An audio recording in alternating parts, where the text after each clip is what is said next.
Police कर्मचारीसह कुटुंबातील चौघे ठार. दुर्दैवी घटना. जंगली डुकराला वाचवण्याच्या प्रयत्नात मोठा अपघात.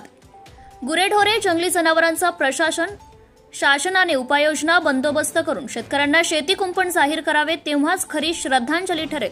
सुवर्ण वैद्य विभागीय उपाध्यक्ष युवा ग्रामीण पत्रकार संघ. वर्धा जिल्ह्यातील वडनेर पोलीस ठाण्याची कर्मचारी व त्यांचा परिवार चारचाकी वाहनाने मांडगाव मूळगावी येथील आयोजित रामनवमी निमित्त महाप्रसादाच्या कार्यक्रमाला गेले होते. परतीचा प्रवास करत असताना जंगली डुकराला वाचवण्यासाठी त्यांचे वाहन टँकरला जोरदार धडकले आणि त्या भीषण अपघातात पोलीस कर्मचाऱ्यांच्या कुटुंबातील 4ही सदस्य ठार झाले. यामध्ये पती पत्नी, मुलगा आणि मुलगी ठार झाल्याने ही दुर्दैवी घटना सोमवार रात्रीच्या सुमारास मांडगाव जवळच तरोडा शिवारात घडली असून पोलीस नायक जमादार प्रशांत मधुकरराव वैद्य वय 43 वर्ष, प्रियंका वैद्य वय 37 वर्ष, मुलगा श्रेयश वैद्य वय 8 वर्ष आणि मुलगी माई वैद्य वय 3 वर्ष अशी मृतांची नावे आहेत.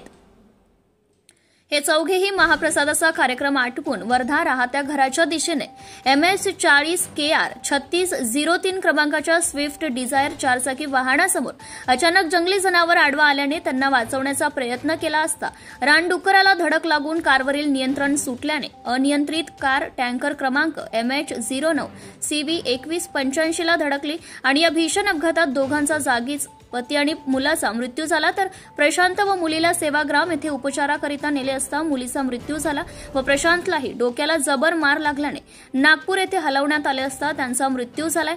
त्यांनी पोलीस विभागातर्फे शासकीय इतमामात अंत्यविधी दिनांक 8 एप्रिल रोजी मंगळवारला मोक्षधामात पार पडलाय. या घटनेमुळे वर्धा जिल्ह्यात सर्वत्र दुःख हळहळ व्यक्त केल्या जातीये. या अपघाताची नोंद जाम व हिंगणघाट पोलीस स्टेशनला असल्याची माहिती मिळाली. तसेच गुरेढोरे जंगली जनावरांचा प्रशासन शासनाने उपाययोजना बंदोबस्त करून सर्व शेतकऱ्यांना शेती कुंपण जाहीर करावी तेव्हाच खरी श्रद्धांजली ठरेल. यासाठी अशी सुवर्ण वैद्य व सामान्य नागरिकांकडून अपेक्षा होत आहे. Bureau reporter Renuka Durbude, Navswarajya news संपादक. Subscribe now and press the bell icon. Never miss an update.